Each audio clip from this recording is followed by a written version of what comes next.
My wife had secretly planned to leave me, saying I would never know, that I would just stand by in pain and do nothing. But she didn't realize I had overheard everything, and now I won't just let her walk away. I will make her pay, piece by piece, for everything she did. My name is Jack Morgan. I'm 32 years old and live in a small town deep in the southern part of America. This place doesn't have skyscrapers or the fast-paced life of big cities, but there's something peaceful about it that I truly cherish. I'm a carpenter by trade. It's not a glamorous job, but I love it.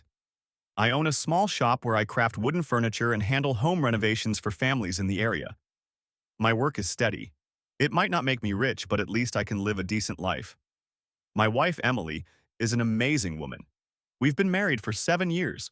She's not the kind of person who stands out in a crowd, but the way she makes our home feel warm is unmatched. Every morning, she prepares breakfast for me and wishes me a good day before I head to the shop.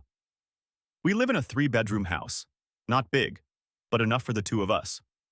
When we bought it, the house wasn't anything luxurious. It was old, even run down, but I believed we could make it beautiful over time. And I've been working on that. I've improved it little by little, from the smallest details like wooden doors and sinks to the furniture. I've poured my heart into this house. Emily often talks about redoing the kitchen. She wants a more modern space, a place where we can cook together and sip coffee on weekend mornings. I want that too, because I know she deserves a nicer space to live better. But lately, something's felt off. Emily started coming home from work later. She talks to me less, and we no longer have those evenings sitting together like we used to. She's been taking private phone calls, and I've noticed she avoids my eyes when I ask about her day. It's like something's shifting, but I can't quite grasp it. One day, while I was working under the sink, hunched over checking the old pipes, I heard the front door open. It was too early for Emily to be back. She'd gone out with her sister Rachel for breakfast. I kept working until I heard voices. At first I didn't pay attention, but then I heard my name. Of course, it'll be the moment he completely falls apart. But he won't do anything, Emily said. I froze. The world seemed to stop. Those words hit me like a hammer. She wasn't talking to me. She was talking to Rachel, and I was just someone she thought wouldn't notice. So I stayed there, gripping the wrench tightly, afraid to move. I kept listening, and then the truth crashed over me like a storm. She and Rachel had been planning to leave me. She had a secret bank account I didn't know about, had rented an apartment, and was ready to start a new life. And me? I was just a shadow to her, someone too dumb to see what was happening right under his nose. That feeling, is something you can't put into words. From that moment, I knew my life had changed forever. But instead of getting angry, I decided I wouldn't let her think I was a weak man. I'd play this game, and I'd win. I finished the kitchen work, and with every swing of the hammer, every nail I drove in, I felt like I was rebuilding my own life. She didn't know, and I wouldn't let her know. When Emily came home, I just smiled and said, "Wow, I did a good job, didn't I?" She complimented me, and I felt like I was living in a movie where I was the main character, but not in the way she thought. I didn't rush into anything. I needed time. And I'd use that time to plan what came next. The next day, Emily left early again, as usual. I got up and looked around the kitchen I'd just finished. Everything looked perfect. The new kitchen with glossy wooden cabinets, a gleaming marble countertop, and soft yellow lights overhead. I could hear the sound of every screw tightening, every piece of wood measured precisely. That was something I knew I was good at, something I poured my heart into. Not just a job, but my life. Work went on, but now, every time I picked up a hammer or wrench, I felt like I was playing a different role in this life, one no one could understand. Emily didn't know everything had changed. She had no idea I'd heard every word she said to Rachel. She didn't know I was so close, and I was ready for what would happen next. That day, I decided to act. I needed her to see I wasn't a man she could just brush aside. I needed to gather all the evidence so that one day, when everything came crashing down, I could stand tall, not as a betrayed man, but as one who'd won this game. I started by checking her email, something I'd never done before. I knew sneaking around wasn't right, but when I found she'd been secretly transferring money to her own account, everything became clear. Small amounts, just a few $100s at a time, but they added up to a significant sum. Part of me wanted to tear everything apart, smash it all. But another part wanted to do this slowly, deliberately. Once I had enough evidence, I decided not to let her see I knew. I started planning my next meeting with a lawyer I'd already contacted. She was a strong woman, efficient and quick. I didn't want a big scene just to do it right. Emily had no idea I held all the cards. At the same time, I planned to move out. I'd prepared everything, the valuables, the keepsakes I couldn't let her take.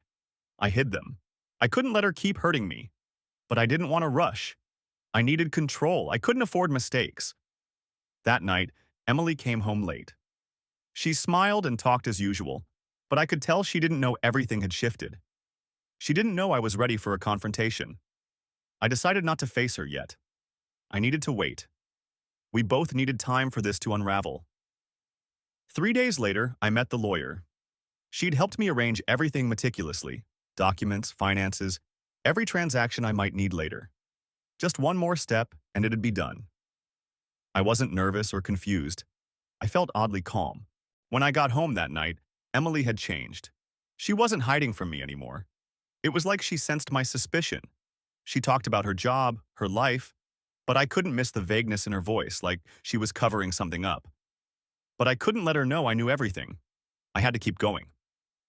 The next morning, my lawyer called. Everything was ready. We had all we needed to confront Emily. But I didn't want to make a scene too soon. I needed time. So I kept working, fixing up the house, the new kitchen. Emily didn't know I was prepared. She went about her business, sneaking around, thinking she had it all under control. But I knew it couldn't last forever. I wouldn't let her get away with what she'd done. The next day, things went on as usual. Emily left early, like always. I stood in the kitchen looking at the space I'd so carefully redone, feeling an unnamed sadness. It wasn't joy anymore. I couldn't recognize my wife. The woman I'd loved, the one I'd devoted my life to, was now a betrayer. Though it hurt, I wouldn't let myself break. I decided to stay calm and wait. Everything was planned in my head, and I wouldn't let it fall apart. Part of me wanted to flip everything over, explode right then, but I knew I had to be patient. She thought I was clueless, and I wouldn't let her see I knew. I kept fixing the house, showing no signs. Emily came home that evening, acting like nothing had changed. She praised me for the kitchen, but my heart was cold.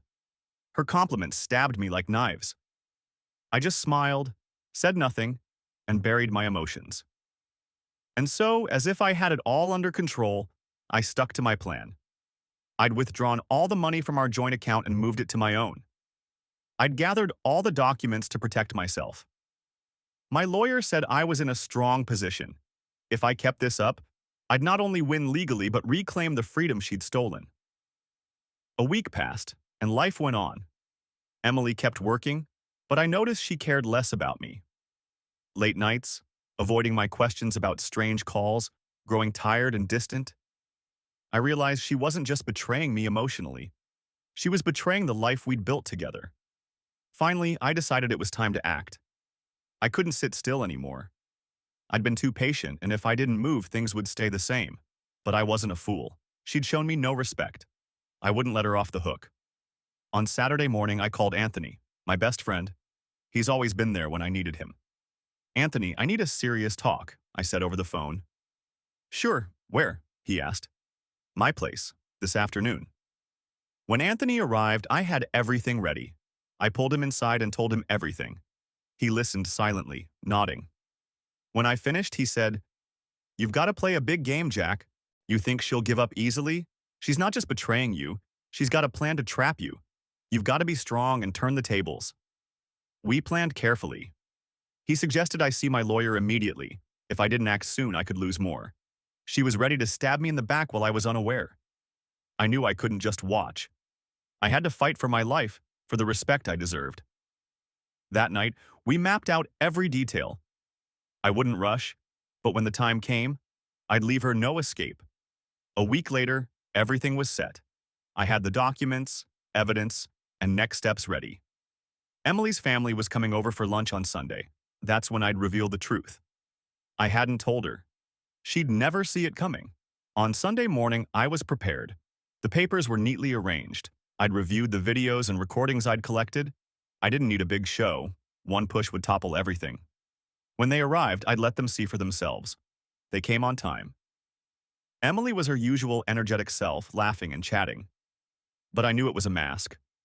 After lunch, as everyone sat talking, I decided it was time. I stood, reached into my pocket, pulled out my phone, and played the recording. "Emily," I began, my voice steady, "I have an important announcement." The room went silent. Emily turned, her face paling. She knew what was coming. Then the recording played, her voice echoing through the space, stunning everyone. "Of course, it'll be the moment he completely falls apart, but he won't do anything," Emily said. Instantly, the room was dead quiet.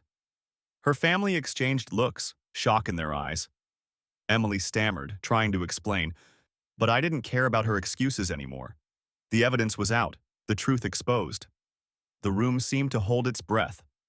Emily stood frozen, her hands trembling as she stared at the recording I'd just played. In that brief moment, I saw the truth hit her like a painful slap, but there was no remorse in her eyes, just anger. "You can't do this," she screamed. "This is my family. You can't do this." She lunged, trying to grab the phone, but I pulled it back. "I'm not the husband you think," I said calmly. "You didn't just betray me. You betrayed your own family. You want to leave? Go ahead, but don't think I'll stay silent."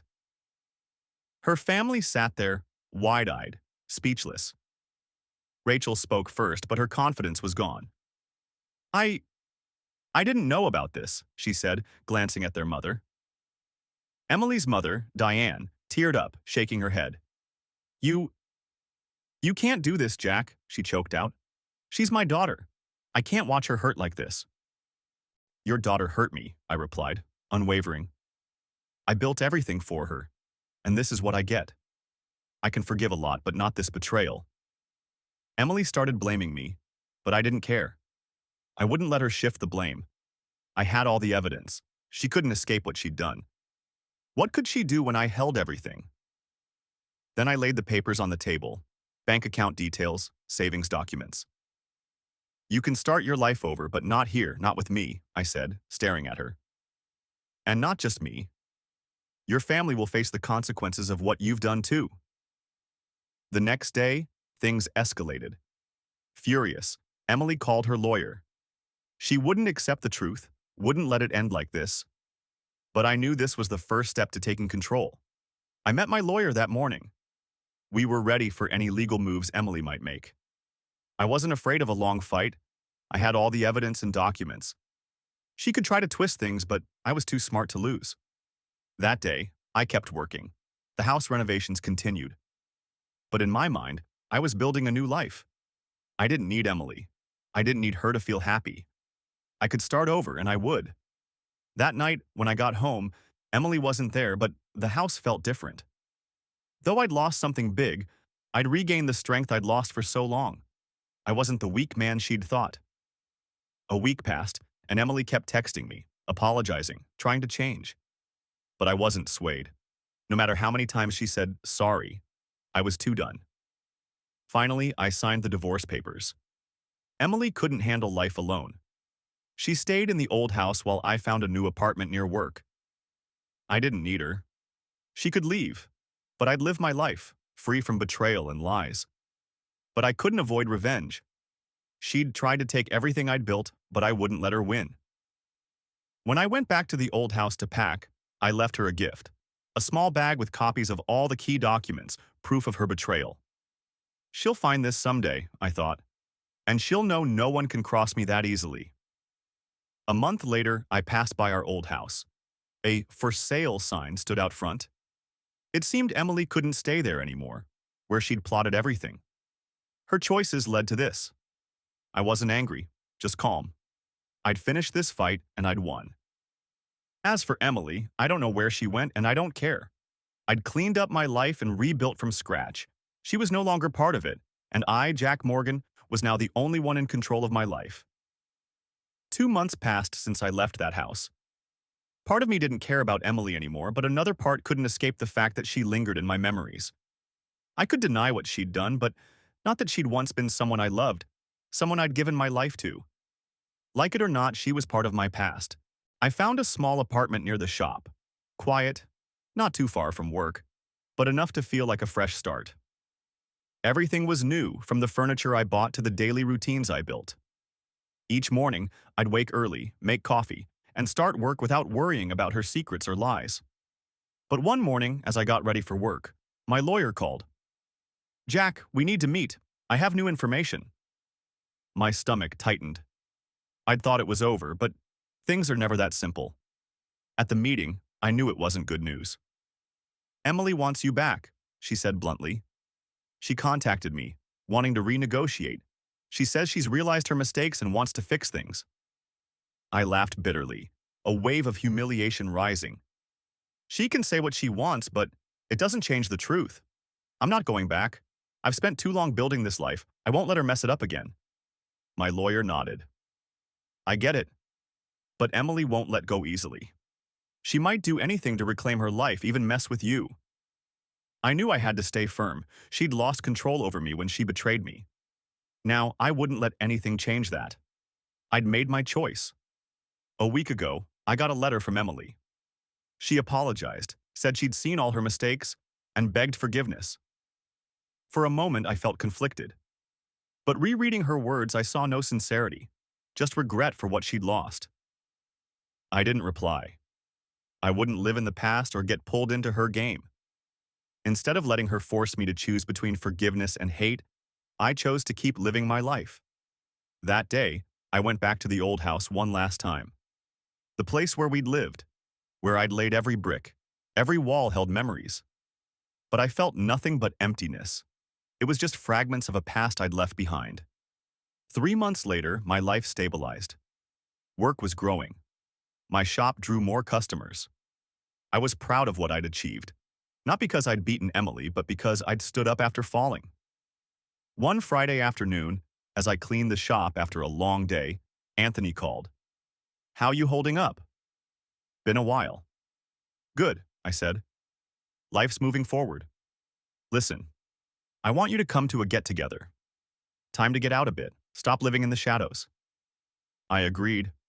Sometimes I missed the old days, nights with friends, laughter, good talks. Maybe it was time to open up and live again. That gathering was a turning point. I reconnected with old friends, talked, and enjoyed moments of peace I'd missed for years. I realized life isn't just endless battles. It's about choices, facing hardships, and moving on.